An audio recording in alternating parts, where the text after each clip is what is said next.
മന്ത്രി കെ ബാബുവിനെതിരെ കുരുക്കും മുറുകുന്നു. ബാബുവിനെതിരായ അന്വേഷണം തുറമുഖ വകുപ്പിലേക്കും ബാബു കൈകാര്യം ചെയ്ത മറ്റ് വകുപ്പുകളിലും വൻ ക്രമക്കേട്. സ്വത്ത് സമ്പാദ്യ പരിശോധനയിൽ വിജിലൻസ് ഇതുവരെ പിടിച്ചെടുത്തത് 200-ൽ പരം രേഖകൾ. ബാബുവിന്റെ വിദേശയാത്രകളടക്കം വിജിലൻസ് അന്വേഷിക്കും. തുറമുഖ വകുപ്പ് കേന്ദ്രീകരിച്ച് ക്രമക്കേട് നടത്തിയതായാണ് വിജിലൻസിന് വിവരം ലഭിച്ചിരിക്കുന്നത്. ഇതുമായി ബന്ധപ്പെട്ട രേഖകൾ വിജിലൻസ് പരിശോധിച്ചു വരികയാണ്.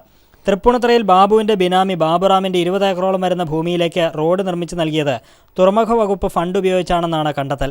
ഹാർബർ എഞ്ചിനീയറിംഗ് വിഭാഗത്തിൽ ഉൾപ്പെടുത്തിയാണ് റോഡ് നിർമ്മാണം.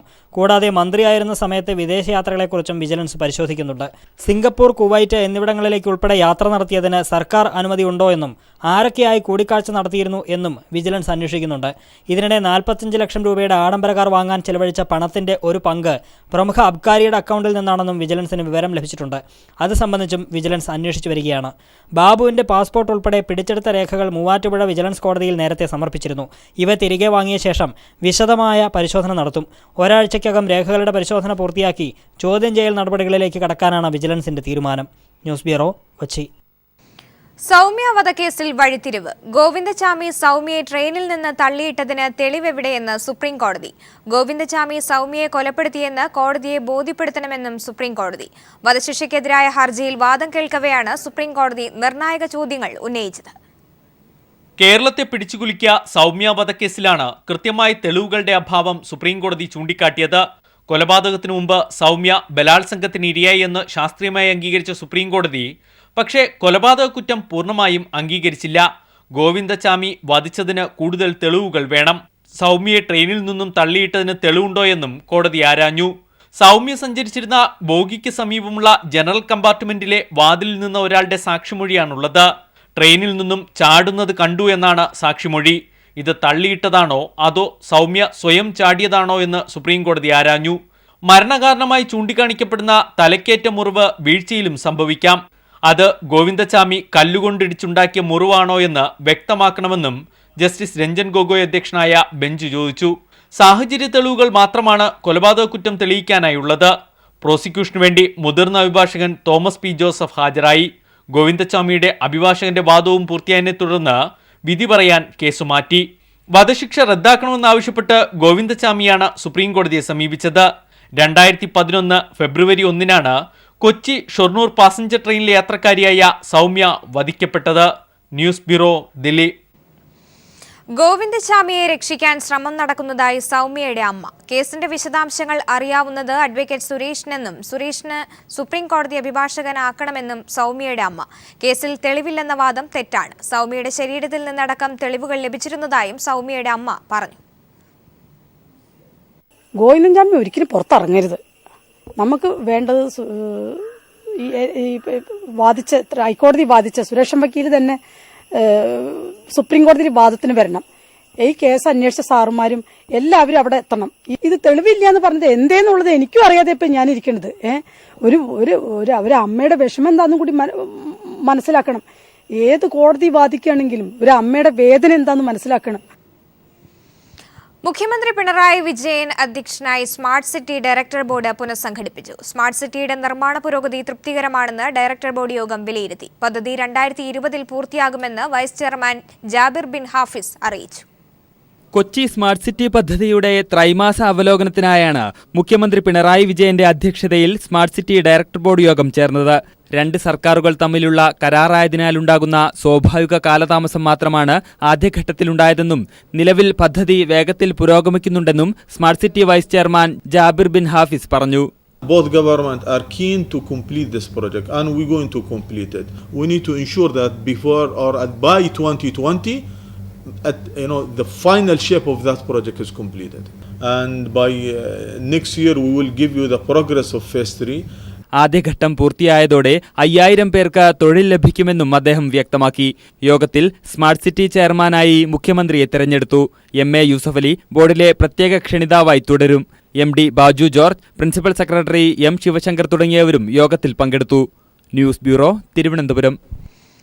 സംസ്ഥാനത്ത് 13ാം പഞ്ചവത്സര പദ്ധതിയുടെ നടപടിക്രമങ്ങളുമായി മുന്നോട്ടു പോകാൻ പ്ലാനിംഗ് ബോർഡ് യോഗം തീരുമാനിച്ചു. 2 ലക്ഷം കോടി രൂപയുടെ പദ്ധതിയാണ് ലക്ഷ്യം വെക്കുന്നതെന്നും മുഖ്യമന്ത്രി പറഞ്ഞു.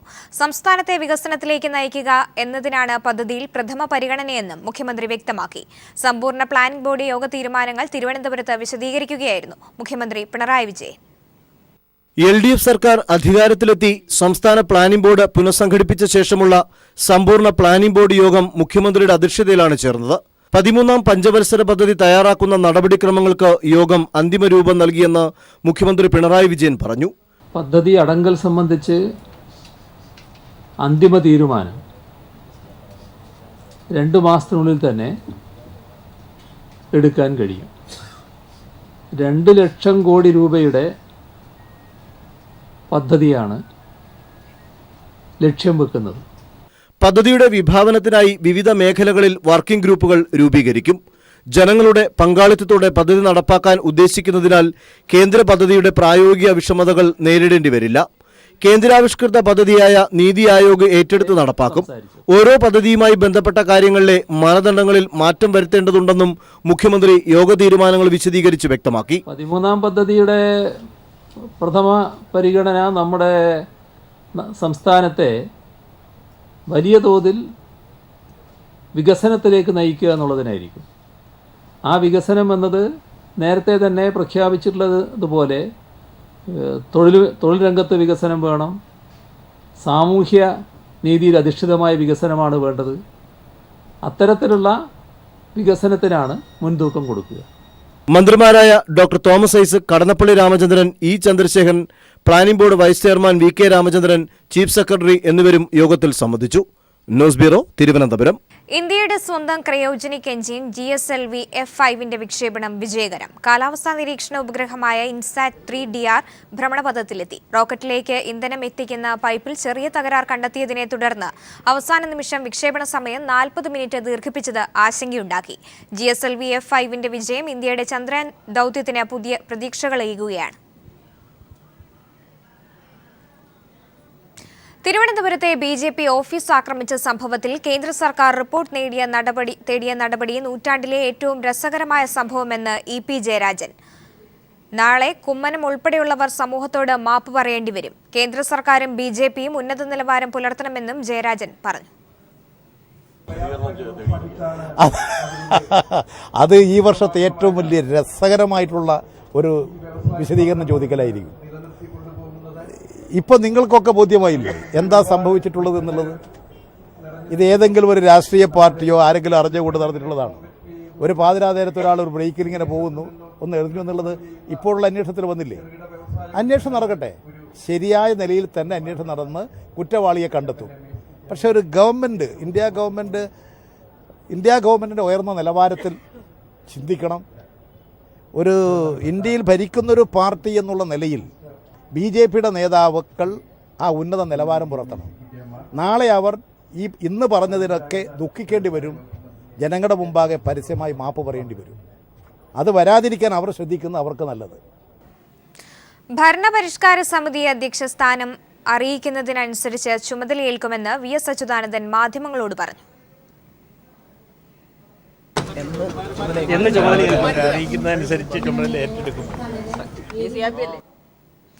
പാലക്കാട് വേലന്താവളം വാണിജ്യ നികുതി ചെക്ക് പോസ്റ്റിൽ നടന്ന വിജിലൻസ് റെയ്ഡിൽ 3 ലക്ഷം രൂപ കണ്ടെടുത്തു. ചെറിയ കെട്ടുകളായി പൊതിഞ്ഞു സൂക്ഷിച്ച പണം പാലക്കാട് വിജിലൻസ് സംഘമാണ് കണ്ടെത്തിയത്. കൈക്കൂലി ഇനത്തിൽ ലഭിച്ചതാണ് ഈ തുകയെന്ന് കരുതുന്നു. രാവിലെ 10 മണിയോടെയാണ് വിജിലൻസ് സംഘം പരിശോധന ആരംഭിച്ചത്. പാലക്കാട് വിജിലൻസ് DYSP M സുകുമാരന്റെ നേതൃത്വത്തിലായിരുന്നു റെയ്ഡ്. ഓണക്കാലമായതിനാൽ വേലന്താവളം ചെക്ക് പോസ്റ്റ് വഴി ചരക്ക് ലോറികളുടെ തിരക്ക് കൂടുതലുണ്ട്. തിരക്കൊഴിവാക്കി വാഹനങ്ങൾ പെട്ടെന്ന് കടത്തിവിടാൻ വാണിജ്യ നികുതി വകുപ്പ് ഉദ്യോഗസ്ഥർ കൈക്കൂലി വാങ്ങുന്നതായി വിജിലൻസിന്റെ ശ്രദ്ധയിൽപ്പെട്ടിരുന്നു. ഇതിന്റെ അടിസ്ഥാനത്തിലാണ് പരിശോധന നടന്നത്.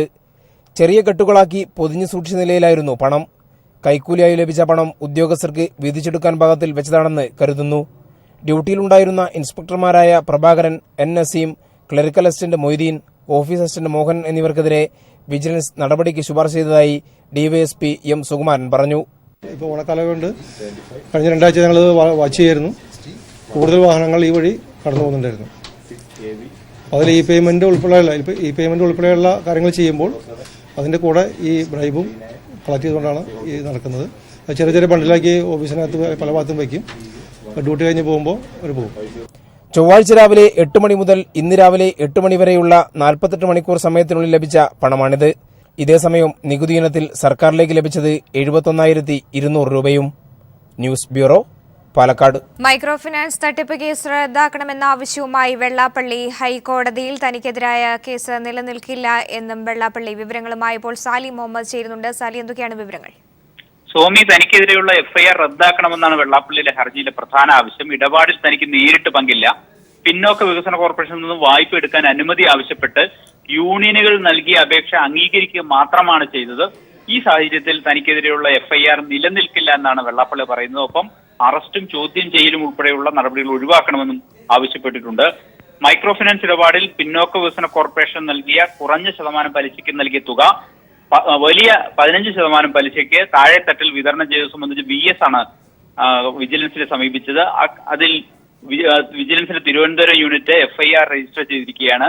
അത് അറസ്റ്റ് ഉൾപ്പെടെയുള്ള നടപടികളിലേക്ക് കടക്കാൻ സാധ്യത നിലനിൽക്കുകയാണ് വെള്ളാപ്പള്ളി ഹൈക്കോടതിയെ ഇപ്പോൾ സമീപിച്ചിരിക്കുന്നത്. വെള്ളാപ്പള്ളിയെ കൂടാതെ യോഗം പ്രസിഡന്റ് ഡോക്ടർ സോമനും മൈക്രോ ഫിനാൻസ് കോർഡിനേറ്റർ KK മഹേഷനും ഇതേ ആവശ്യം ഉന്നയിച്ച് ഇന്ന് ഹൈക്കോടതിയിൽ ഹർജി സമർപ്പിച്ചിട്ടുണ്ട്. സാലിയാണ് കൊച്ചിയിൽ നിന്നും വിവരങ്ങൾ നൽകിയത്.